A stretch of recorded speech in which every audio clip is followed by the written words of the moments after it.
ये जो आपने सवाल पूछा ना, किचन का साउथ वेस्ट अलग, किचन का नॉर्थ ईस्ट अलग, बेडरूम का साउथ वेस्ट अलग, ये सब जूनी पद्धति है। जूने जमाने में सब इसी तरीके से करते थे। पूरे घर में नहीं मिल रहा है ना, बेडरूम में साउथ वेस्ट में रख दे जा, लेकिन ऐसे कभी होता नहीं है। अभी इसका एक सिंपल लॉजिक आपको बताता हूँ। हमने ब्रह्म स्थान देखा, घर का वास्तु पुरुष देखा। अच्छा, हमने क्या पढ़ा, किसी भी घर में वास्तु पुरुष एक ही होता है कि अनेकों होते हैं? वास्तु पुरुष एक ही होता है। अब जब वास्तु पुरुष एक ही है और वास्तु पुरुष का हेड नॉर्थ ईस्ट में ही रहना है, तो फिर वो किचन का नॉर्थ ईस्ट, बेडरूम का नॉर्थ ईस्ट, लिविंग रूम का नॉर्थ ईस्ट, ऐसे तीन तीन अलग अलग कहां से आ गए? नॉर्थ ईस्ट मतलब नॉर्थ ईस्ट, पूरे घर का एक ही। अच्छा, घर का ब्रह्म स्थान एक ही है, हमने देखा वास्तु पुरुष में ब्रह्म स्थान सेंटर में है। तो कुछ लोग बेडरूम का ब्रह्म स्थान अलग निकालते हैं, कुछ लोग किचन का अलग निकालते हैं, वाट लगा देते हैं, वाट। जब पूरा वास्तु पुरुष एक ही है पूरे घर में, तो उसका ब्रह्म स्थान एक ही होगा। कहां से अलग अलग आप निकाल रहे हो? मतलब मेरा ये जो सर है उसका ब्रह्म स्थान अलग, मेरा जो पेट है उसका ब्रह्म स्थान अलग, मेरे हाथ का ब्रह्म स्थान अलग, मेरे ये हाथ का अलग, और मेरे दो पैरों का अलग। ऐसे 6-8 ब्रह्म स्थान है क्या हमारे बॉडी में? हमारे बॉडी के अलग अलग सेंटर पॉइंट है क्या इतने सारे? एक ही सेंटर पॉइंट, नेवल मतलब नेवल। तो उसी तरीके से घर का भी सिर्फ एक ही ब्रह्म स्थान होता है। ये रूम का अलग है, वो रूम का अलग, ऐसा कुछ नहीं होता है। तो अब हम जो बात करते हैं एडवांस वास्तु, बेसिक वास्तु में क्या है, 8 दिशाओं के ऊपर है एंड 5 एलिमेंट है। अब 5 एलिमेंट्स तो एडवांस में भी आने वाले हैं। एडवांस वास्तु में फर्क क्या है, 8 दिशाओं के बदले हम 16 जोन के ऊपर काम करते हैं। अब जब 16 जोन के ऊपर काम करते हैं तो बेसिक वाले 8 तो इसके अंदर आ ही जाएंगे। इसके लिए हम डायरेक्ट बात करते हैं एडवांस वास्तु के ऊपर। अब थोड़ा बैकग्राउंड इसका भी समझ लो। Earlier Vastu consultant were used to do evaluation and consultation based on 8 direction only, but their clients were not able to achieve desired result even after taking the professional vastu consultation and following the principle of the ancient vastu शास्त्र। आपके ही घर का जब तक मुझे याद है कि आपने सालों पहले वास्तु करवाया था, तो वो टाइम पे 8 डायरेक्शन के ऊपर उन्होंने वास्तु किया था, और जिसकी वजह से एक्सपेक्टेड रिजल्ट नहीं मिल पाया। जब मैंने आपके घर का वास्तु किया तो मैंने एडवांस वास्तु के ऊपर 16 डायरेक्शन के ऊपर बेस करके वास्तु किया। तो आपने जब मुझे वो टेस्टिमनी दिया उस टाइम सर्टिफिकेट, तब आपने बताया था कि वास्तु का आपको रिजल्ट अच्छा मिला, तो फिर आपने मेरे पास एस्ट्रोलॉजी एंड वास्तु सीखने का डिसाइड किया। तो ये फर्क है। ये तो आपके ही घर का एग्जाम्पल है, और ऐसे अनेकों एग्जाम्पल है जहां पर सिर्फ 8 दिशाओं के ऊपर काम करके लोगों को रिजल्ट नहीं मिल रहा था। और आज के तारीख में भी समझ लेना, even today also many vastu consultant who have not upgraded themselves. अब क्या होता है कि इसने 10 साल 15 साल पहले वास्तु सीखा है, अब वो उसी को पकड़ते रहेगा, मैंने वास्तु सीखा है, मैंने वास्तु सीखा है। अब 15 साल पहले आपने सीखा था और अभी जमीन आसमान का फर्क हो गया। तो अपने आप को लेटेस्ट नॉलेज से अपडेटेड रखना बहुत जरूरी है। अब वो 12 साल 15 साल 20 साल पहले सीखा हुआ वास्तु, कुछ लोग अपने आप को इंप्रूव करने के लिए, नॉलेज देने के लिए, अपने पीछे इन्वेस्टमेंट करने के लिए, अपने ऊपर इन्वेस्टमेंट करने के लिए, नॉलेज देने के लिए बिल्कुल भी सिंसियर नहीं होते हैं या नहीं करते हैं। अब क्या होगा, वो लोग और कुछ नहीं कर रहे, बाकी जो क्लाइंट है उनकी वो बैंड बजा रहे हैं, और ऐसे लोगों का बिजनेस भी आगे चल के धीरे धीरे बंद हो जाता है, ठप हो जाता है। क्योंकि जब 2-4 जन को रिजल्ट नहीं मिलेगा तो माउथ पब्लिसिटी होने में टाइम नहीं लगता है। ये चीज समझ लेना बहुत जरूरी है। तो 15 साल 20 साल पहले 8 दिशाओं के ऊपर वास्तु होता था, वो टाइम पे वो गलत नहीं थे। देखो, मैं नहीं कहता हूं गलत है, उस टाइम पे उसी तरीके से हो रहा था। बट जब उसके अंदर रिसर्च हुआ, जब उसके अंदर नई लेटेस्ट नॉलेज आई, तो वो लेना हमारा काम है, वो हमारी ड्यूटी है, ताकि हम हमारे क्लाइंट का नुकसान ना हो और उनको अच्छे से गाइड कर सके। अगर हम अपने आप को ही नॉलेजेबल एंड अपडेटेड नहीं रखेंगे तो क्या होगा, यही होगा। Even today also many vastu consultant have not upgraded themselves after learning vastu few years back. वो उसी को पकड़ के बैठे रहेंगे। And are also using 8 direction only, और आज के तारीख में भी वो 8 दिशा के ऊपर ही काम कर रहे हैं, बता रहा हूं आपको। And their clients are facing losses and their problem increases after taking vastu consultation and following vastu rules। Vastu करने के बाद, रूल्स फॉलो करने के बाद लोगों का नुकसान बढ़ जाता है ऊपर से। अब ऐसे हालत में कहां पर लोगों को ट्रस्ट आएगा, बताओ, वास्तु के ऊपर। तो ये हमारा काम है, हमारी ड्यूटी है कि नॉलेज को, लेटेस्ट नॉलेज को हमें अपडेटेड रखना चाहिए। As per ancient Vastu rules, kitchen must be in southeast and bedroom must be in southwest only. Home or building should be square or rectangle only. Toilet should be out of home only.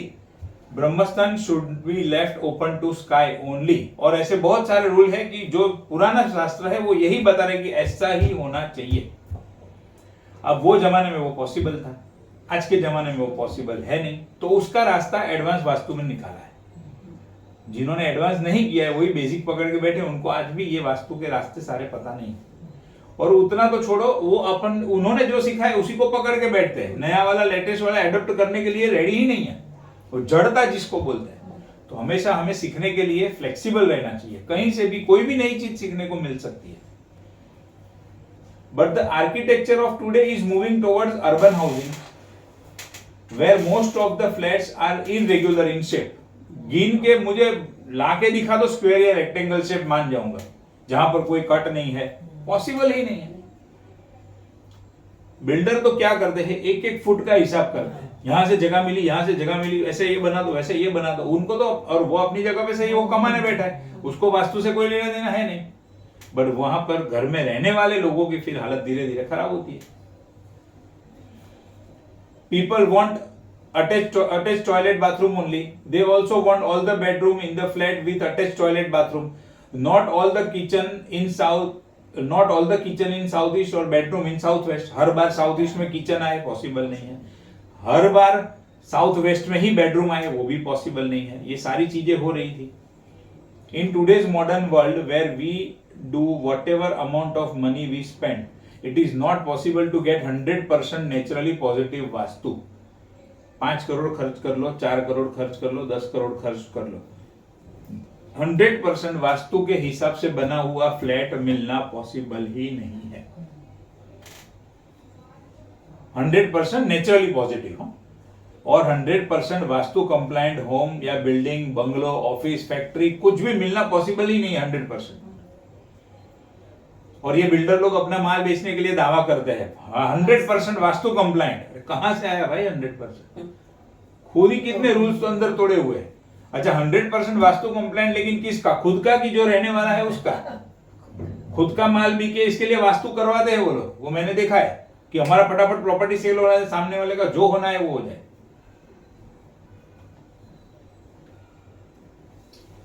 As per the current architecture, each and every home or building is carrying at least 15 to 20 vastu defects by default. Certain government rules are also not allowing to follow ancient vastu principles. आज कोई भी flat या office देख लो, उसमें नहीं तो 15-20 आपको vastu defect मिलेंगे और मिलेंगे। डिपेंड करता है फिर कौन सी जगह पे है, कैसा है, क्या है। मेरी जो ओल्ड ऑफिस थी वहां पे नॉर्थ ईस्ट में टॉयलेट था, साउथ ईस्ट का उसका एंट्रेंस था, वो सारी चीजें थी। अब ये ऑफिस है, यहाँ पर देखो पहले तो वॉशरूम ही नहीं है। अब आज के जमाने में ऐसी ऑफिस लेना है, अच्छा कॉमन में जाना पड़ेगा। कॉमन में मुझे तो ये अच्छा लगता है क्योंकि मुझे वास्तु पता है कि टॉयलेट ही नहीं है तो झंझट ही नहीं है, कॉमन में जाने का क्या फर्क पड़ता है। आज शेप देखो, इसका रेक्टेंगल शेप है, तो ये सारी चीजें मिले तो डेफिनेटली लेनी चाहिए। वो ध्यान में रखना बहुत जरूरी है, क्योंकि इसमें से फिर जो हमारा प्रोग्रेस होता है ना, यू कांट बिलीव। आप ऐसी 4 जगह ले सकते हो, उतना प्रोग्रेस होता है। और वो टॉयलेट घर के अंदर चाहिए या ऑफिस के अंदर चाहिए, उसके चक्कर में लोगों की वाट लगी हुई है। और ऊपर से रेमेडीज करवाई नहीं है। चलो घर के अंदर तो चाहिए, लेकिन विदाउट रेमेडीज करते रहो फिर। और फिर वही होता है, जब तक दशा सपोर्ट में है तब तक कोई प्रॉब्लम नहीं है, बस। It always proves beneficial to use the knowledge of Vastu in accordance with time, place and circumstances, that is देश काल पात्र। ज्योतिष में हम क्या करते हैं, ज्योतिष के प्रिंसिपल को देश काल पात्र के हिसाब से सामने वाले को बताते हैं। अब सेम चीज हो गई है, वास्तु शास्त्र भी देश काल पात्र के हिसाब से हमें फॉलो करना होगा और क्लाइंट को गाइड करना होगा। मैंने तो महावास्तु से भी सीखा है, रविराज से भी सीखा है, और 2 जगह से भी सीखा है, मैंने तो बहुत कुछ सीखा है। And few other consultant. In total, they did 50,000 successful vastu case studies. अब खुशदीप बंसल जी हो या मैडम हो, अपने मंजूश्री मैडम हो, या ऐसे और भी जो भी कंसल्टेंट थे वो टाइम पे, उन्होंने सबने मिलके एक स्टडी किया, 50,000 से ज्यादा वास्तु के लेआउट को एनालिसिस किया। अकेला आदमी तो कर नहीं सकता है, तो 50,000 एनालिसिस, 50,000 लेआउट्स के ऊपर, फ्लोर प्लान के ऊपर एनालिसिस करने के बाद में उन्होंने कुछ कंक्लूजन निकाले और फिर उसको सिस्टमेटिक वे से प्रेजेंट किया, जो बन गया एडवांस वास्तु। कि भाई आज के जमाने में वो जूने शास्त्र में जो कहा गया है उसका आज के जमाने में क्या मीनिंग हो सकता है, क्या इसकी इफेक्ट है। 50,000 केस स्टडीज सफिशिएंट है, और नो डाउट इतना करके वो रुके नहीं, और भी उनका केस स्टडीज तो चालू ही है नया नया। और फिर वहां से जन्म हुआ एडवांस वास्तु का। Advance Vastu is modern, refined and tested version of the ancient Vastushastra. अब जो एडवांस है वो जूने को पूरा खत्म नहीं कर दिया है, उससे कुछ विपरीत नहीं है, उसी में एडिशनल क्या हो सकता है, आज के जमाने के हिसाब से क्या हो सकता है। It is an application method to recognise the influence of your home and work place on your life and on your subconscious mind. It is both an art and a science to achieve balance between activities you perform to achieve your goals and the energies of your space which help you to reach those goals. हम जो भी काम करते हैं घर के अंदर, office के अंदर, वो कोई ना कोई काम तो हम कोई ना कोई एरिया में बैठ के तो करते ही है, कोई ना कोई कोने में बैठ के तो करते ही है। एडवांस वास्तु क्या कहता है, आपको कोई पर्टिकुलर एक्टिविटी करनी है, उसके लिए घर का ये जोन फेवरेबल है, कोई दूसरी एक्टिविटी करनी है उसके लिए घर का ये जोन फेवरेबल है। अब आपको कहीं ना कहीं काम तो करना ही है, तो बेटर ये होगा कि आप वो एक्टिविटी उस पर्टिकुलर जोन में जाकर करें, तो आपको उसका ज्यादा बेनिफिट होगा। घर में तिजोरी तो रखनी ही रखनी है, लेकिन तिजोरी को सेविंग्स के जोन में रखना आपके लिए ज्यादा बेटर है, तो वो आपके लिए ज्यादा सेविंग कर पाएगी। तिजोरी को गलत जोन में रख दिया तो पैसा सेव नहीं होगा। ये सब उन्होंने ये इतने स्टडीज के बाद में ये सारी चीजें निकाली, तो उन्होंने हर एक चीज के लिए डिफाइन कर दिया है, और अगर वो चीज वहां पर नहीं हो सकती है तो उसकी क्या रेमेडीज से उसको ठीक कर सकते हैं वो भी डिफाइन कर दिया, और वो बन गया एडवांस वास्तु। क्योंकि ये तो एडवांस है, एडवांस के ऊपर भी एडवांस लेवल 2 है, जो आप लोगों को तो शायद 1 साल के बाद में सिखाऊंगा, अभी तो सिखाऊंगा भी नहीं, पहले ये सब सीखो, ये सब प्रैक्टिस करो। जिसके ऊपर हम वो उसमें हम क्या करते हैं, 45 देवतास के ऊपर वास्तु करते हैं। अभी हम फिलहाल क्या करेंगे, 16 दिशाओं के बारे में समझेंगे और उसका वास्तु करेंगे। लेकिन वो जो सिस्टम है वो 45 देवतास के ऊपर वास्तु है, तो वो उसका भी लेटेस्ट वर्जन है, डिटेल वर्जन है। It makes use of angular division approach where all the 8 main directions are divided into 16 vastu zone, each zone governing a particular aspect of life. These zones are strengthened and weakened as per the activities performed therein or by the object, color, element linked with them. अब क्या किया है, system एकदम simple बना दिया है। 16 zone है, 16 zone की एक्टिविटीज भी डिफाइन कर दी है, ये एक्टिविटीज यहां होनी चाहिए, ये एक्टिविटीज यहां होनी चाहिए। अगर वो एक्टिविटीज वहां पर नहीं कर रहे हो तो फिर वो जोन वीक हो जाएगा, या फिर वो जोन के अंदर टॉयलेट आ गया तो वीक हो जाएगा। जहां पर फायर आना चाहिए वहां पर नहीं है, और जहां नहीं आना चाहिए वहां पर है, तो वो दोनों जोन वीक हो गए। तो उस तरीके से एक सिस्टम बना दिया कि ये 16 जोन में ये चीज होनी चाहिए, ये चीज नहीं होनी चाहिए, यहां पर ये होना चाहिए, यहां पर ये नहीं होना चाहिए। उससे अलग कुछ भी है तो वो वास्तु दोष है, और वास्तु दोष है तो उसको ठीक कैसे करना, पूरी सिस्टम उन्होंने बना दी। और इसमें इन्होंने फोकस क्या किया, हस्बैंड वाइफ के बीच में बॉन्डिंग नहीं है, तो वास्तु के लिए उसमें वास्तु के हिसाब से कौन सा जोन रिस्पॉन्सिबल है उसकी रेमेडीज करो, मैटर खत्म। मेरे पास पैसे नहीं बच रहे हैं, पैसे आ रहे हैं वो एक बात है, और पैसे बच नहीं रहे वो दूसरी बात है। पैसा नहीं आ रहा है उसके लिए एक जोन है, पैसा बच नहीं रहा है उसके लिए दूसरा जोन है। अब दोनों प्रॉब्लम है, आ भी नहीं रहा है, बच भी नहीं रहा है, तो उसकी दोनों की रेमेडीज करो। आ रहा है, बच नहीं रहा है, तो बचने की रेमेडीज करो। बच रहा है लेकिन आने में प्रॉब्लम आएगा तो बचेगा, तो पहले आने की रेमेडीज करो। हेल्थ का प्रॉब्लम है तो उसका जोन है, जो जो हमारे ह्यूमन लाइफ के जनरली रिक्वायरमेंट है, जनरली प्रॉब्लम्स होते हैं, उसके जोन बना दिए, और उसको ठीक करो, रेमेडीज करो, उसका प्रॉब्लम सॉल्व हो जाएगा। बस सिंपल उसी के ऊपर हमें ध्यान देना है, क्लाइंट प्रॉब्लम क्या लेकर आ रहा है। क्योंकि जब हम डॉक्टर के पास जाते हैं, हम बोलते हैं पेट में दर्द है, तो वो पेट दर्द की ही दवाई देता है, वो अपना डापण नहीं करता है। माथा भी दुखता है साथ साथ में, पैर भी दुखते हैं साथ साथ में, वो कुछ पूछता नहीं है। पेट में दर्द है, पेट में दर्द की दवा दे दो, मैटर खत्म। आप बोलोगे कि ये प्रॉब्लम है तो उसको कंसीडर करें। या उसको फैक्ट फाइंडिंग थोड़ा करना है तो जानने की कोशिश करेगा डॉक्टर, 2 दिन पहले क्या खाया था, कल क्या खाया था, ऐसा क्या कर रहे हो डेली रूटीन में जो नहीं कर रहे थे, ये सारी चीजें। बट वो अपना डापण नहीं करेगा। तो हमें भी सेम चीज, अपना डापण नहीं करना है। जो क्लाइंट बताते हैं उसकी क्वेरीज को ध्यान में रखना है, उसके वर्ड्स को ध्यान में रखना है और उसके हिसाब से उसकी रेमेडीज करनी है। कभी कभी कोई क्लाइंट आएगा कि मैं तो ये घर में शिफ्ट हो रहा हूं, मुझे रेमेडीज करो, मेरे घर की रेमेडीज करो। अब उसके पास तो आपको पूछने के लिए कोई सवाल नहीं होगा।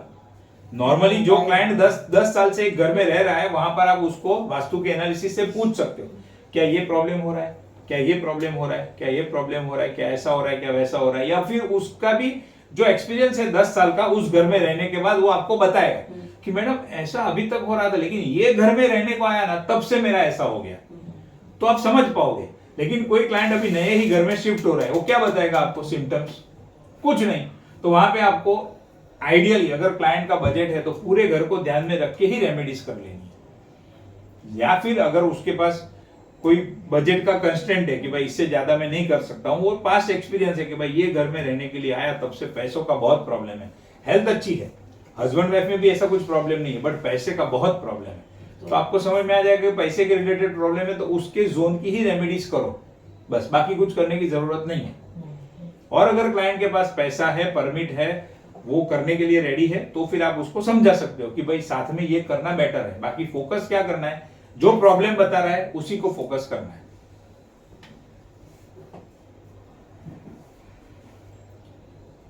प्रॉब्लम सॉल्विंग अप्रोच बोलते हैं उसको। ये प्रॉब्लम है, उसकी ये रेमेडी है, बस इसको बोलते हैं प्रॉब्लम सॉल्विंग अप्रोच।